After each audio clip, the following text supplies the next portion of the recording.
Rasulullah sallallahu alaihi wasallam bersabda, "Saddidu wa qaribu, falan yadkhul ahadukumul jannata bi'amalihi, wa inna Allah yuhibbu minal 'amali adwamahu wa in qall."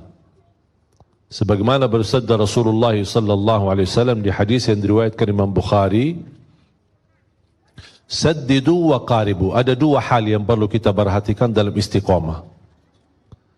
Saddidu artinya kita bisa menyempurnakan keistiqomahan dalam beribadah. Kita tidak jauh dari istiqamah dalam segala aktivitas. Dan saddidu berarti kita sudah hakikatnya istiqamah, kita bisa membawakan kesempurnaan dalam istiqamah kita. Tapi pasti dalam menjalani istiqamah dalam beribadah, pasti ada kadang-kadang istilahnya malas, ada sifat sombak, ya, ada sifat lelah, capek, bosan. Kalau sudah merasa tidak bisa menyempurnakan keistiqamahan itu, ambil tahap yang kedua yang disebutkan oleh Rasulullah SAW, wa qaribu, dekatilah dengan istiqamah. Jangan kita orang karena tidak mampu istiqamah sama sekali, malah tinggalkan istiqamah.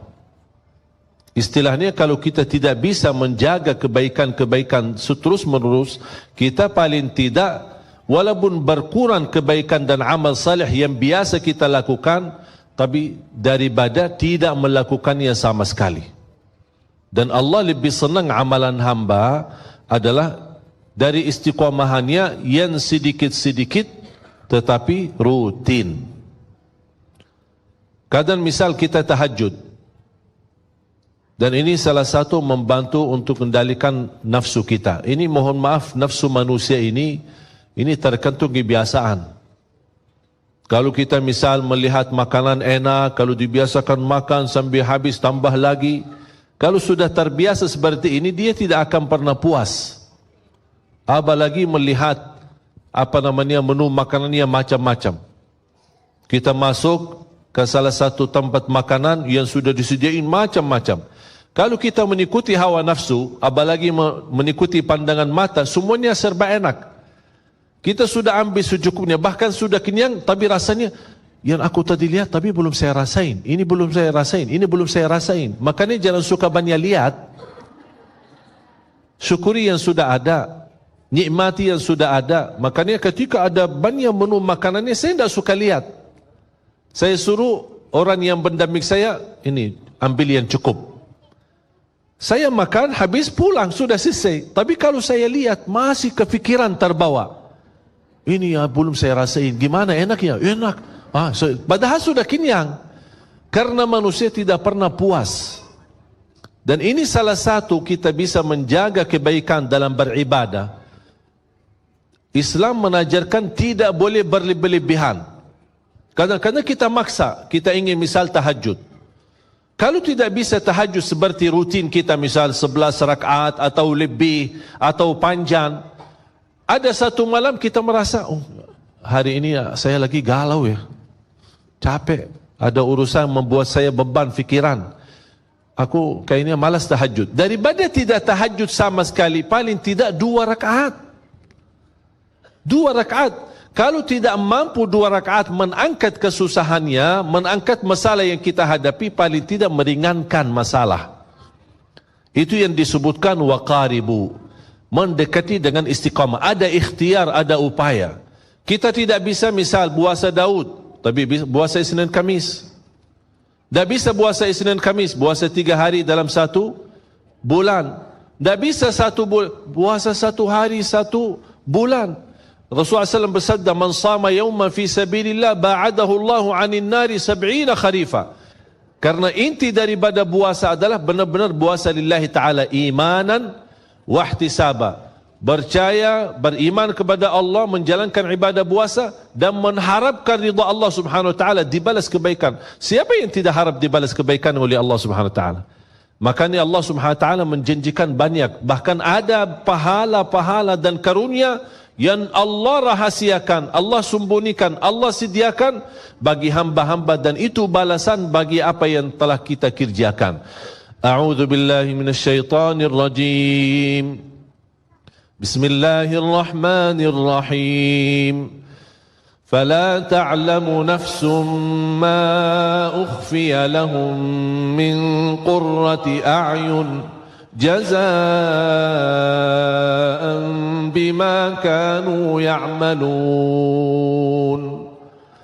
Allah subhanahu wa ta'ala memberikan berita gembira bagi hamba yang selalu baik sangka sama Allah subhanahu wa ta'ala. Tidak ada jiwa pun yang boleh tahu apa yang telah dirahasiakan oleh Allah dari pahala. Tapi jumpa yang membuat menarik di janji Allah ini, bukan pahala yang dirahasiakan, tapi pahala yang dirahasiakan ini bakal akan menenangkan hati, kata Allah subhanahu wa ta'ala. Akan membuat kamu puas, membuat kamu bahagia, kata Allah subhanahu wa ta'ala. Percaya enggak janji Allah? Kenapa ya Allah dirahasiakan sampai balasan ini akan menenangkan hati? Jazaa'an bima kanu ya'malun. Banyak atau sedikit, itu akan menjadi balasan bagi apa yang telah kamu kerjakan. Itulah istiqamah. Kita bisa kendalikan diri, kalau tidak mampu sempurna, barin tidak berusaha mendekati kepada istiqamah. A'udzu billahi minasy syaithanir rajim. Bismillahirrahmanirrahim. Alhamdulillahi rabbil alamin.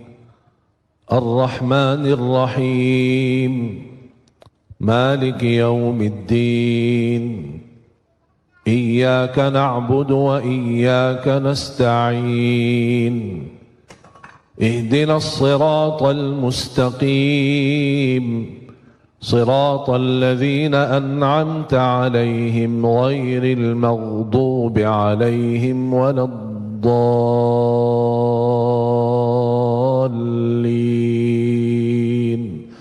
آمين.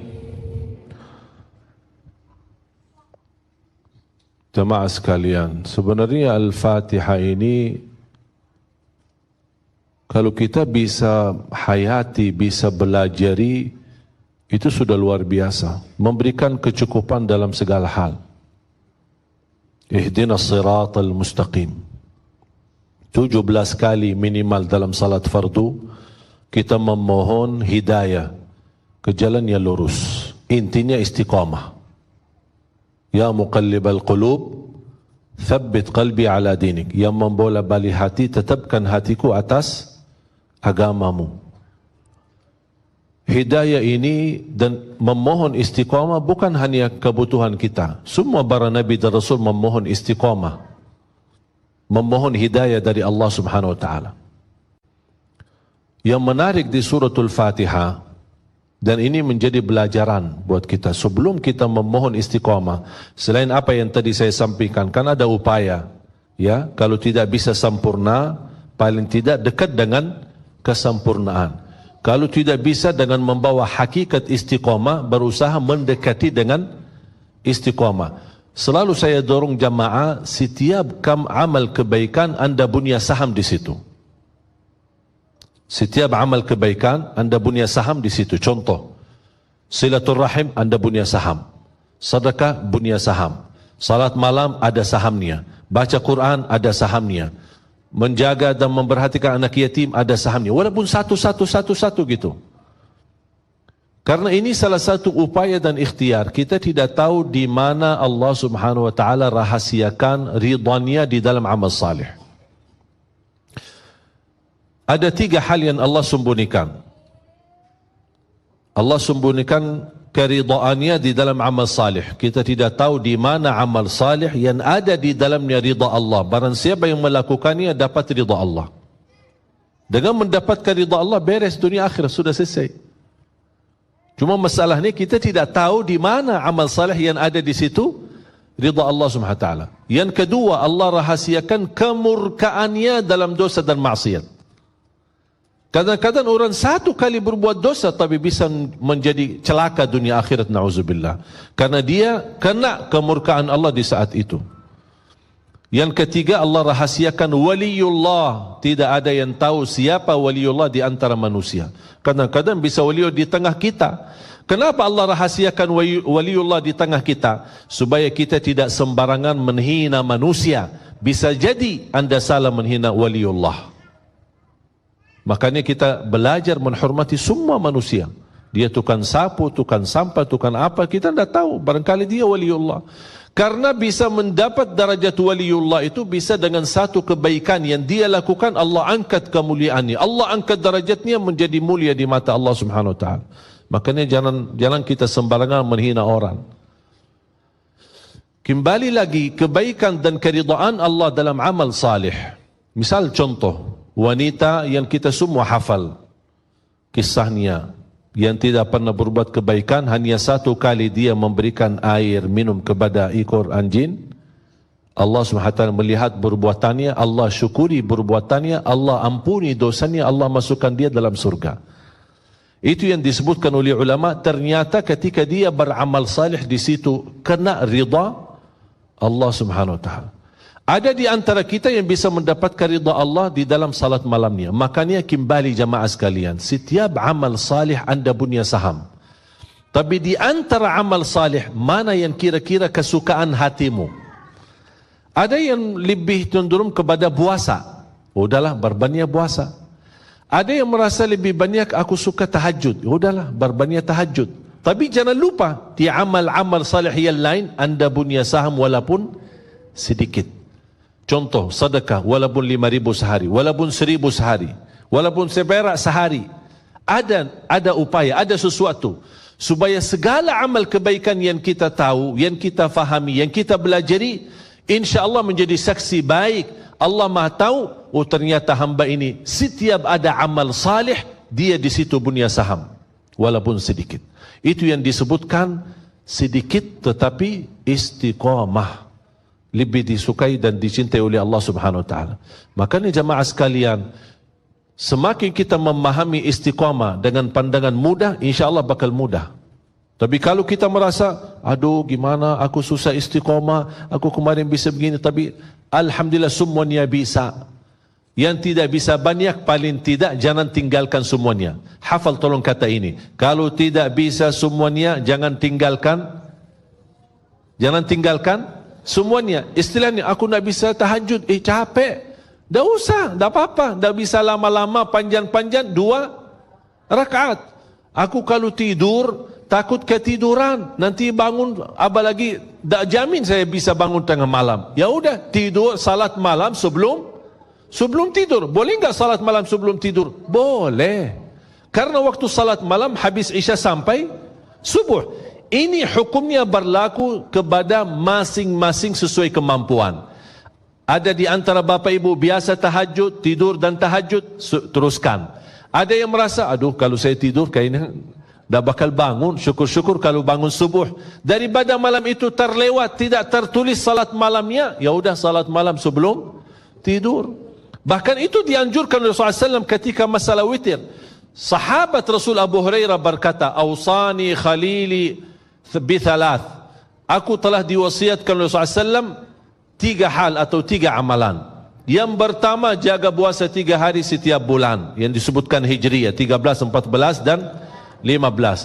Wa an usalli duha, menjaga salat duha. Wa an utira qabla an anam, menjaga witir sebelum tidur. Ini Abu Hurairah sahabat Rasul mendapatkan amalan dan nasihat dari Rasulullah SAW. Dan ini kembali, kenapa ada hadis witir sebelum tidur, ada hadis witir adalah penutup salat malam. Ini memberikan pandangan kemampuan masing-masing. Ada yang bisa menutup witirnya malam harinya dan dia bisa tahajud santai-santai biasa. Alhamdulillah, teruskan, ikutin hadis ini. Kalau anda merasa tidak mampu, berarti anda punya pilihan lain, mengikuti hadis witir sebelum tidur. Tapi kalau sudah bangun tidur lagi, bisa tahajud lagi, bisa salat lagi, tapi tidak boleh witir lagi karena sudah witir duluan. Jamaah